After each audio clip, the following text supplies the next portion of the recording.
નમસ્કાર સાથીઓ, ગુજરાત પેરામિલિટરી માટે જે આપણે ભરતી મેળાનું આયોજન કર્યું છે એમાં 3 પરિવાર, પહેલું જે નિવૃત્ત જવાન છે, બીજો કોઈ કારણથી નોકરી છોડીને આવેલો હોય, ચાહે ડિસ્ચાર્જ હોય કે ડિસમિસ થયેલા હોય, ત્રીજો પરિવાર શહીદ પરિવાર, એમનો પુત્ર હોય દીકરી હોય એ સ્વયં જે નોકરી કરવા માગતા હોય, આ 3 પરિવારમાંથી એટલે કે શોર્ટમાં આપણે કહીએ કે સંપૂર્ણ ગુજરાતના સીએપીએફ પરિવાર માટે એક નોકરી માટેની સારી એવી તક ગુજરાત પેરામિલિટરી સંગઠનના સહયોગ અને રાષ્ટ્રીય રક્ષા યુનિવર્સિટીના સાથ સહકારથી આપણે પરિપૂર્ણ કરી રહ્યા છીએ.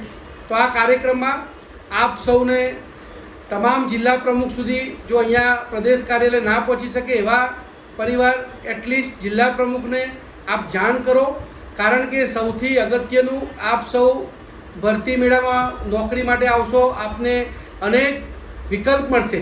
એ વિકલ્પમાં આપને જ્યાં યોગ્ય લાગે ત્યાં આપ જોબ લઈ શકો છો, પણ વિશેષ સંગઠન તરફથી આપ સૌની બેઠક વ્યવસ્થા, આપ સૌની જમવાની વ્યવસ્થા અમે સારી રીતે ગણી શકીએ. એ માટે તમામ જિલ્લામાંથી અત્યારે હાલ જે નોકરી કરી રહ્યા છે એમના માટે પણ હું વિશેષ કહીશ કે કદાચ આપના માટે એક સુવર્ણ તક મળે. હાલ આપ જેટલી નોકરીમાં આપણને પગાર મળતો હશે એનાથી વિશેષ મળી શકે છે. તો આ રીતે આપણે જોઈએ તો એક દિવસ આપ સૌને 13 તારીખે ટૂંક સમયમાં તમામ જિલ્લા પ્રમુખના ગ્રુપમાં એડ્રેસ લોકેશન મૂકવામાં આવશે. આપ સૌએ સવારે 9 વાગે એ સ્થળ ઉપર હાજર થવાનું છે.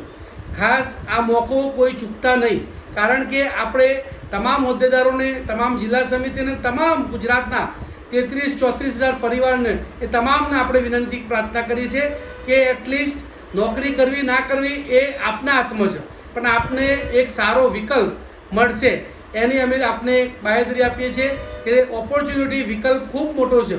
તો આપ સૌ પધારો, પરંતુ ખાસ વિશેષ ધ્યાન રાખવાવાળી વાત કે જિલ્લા પ્રમુખ અને પ્રદેશની ટીમને ખબર હોવી જોઈએ કે આટલા મેમ્બર આવવાના છે, જેથી અમે સારી વ્યવસ્થા કરી શકીએ, વ્યવસ્થામાં કંઈ અગવડ ના થાય.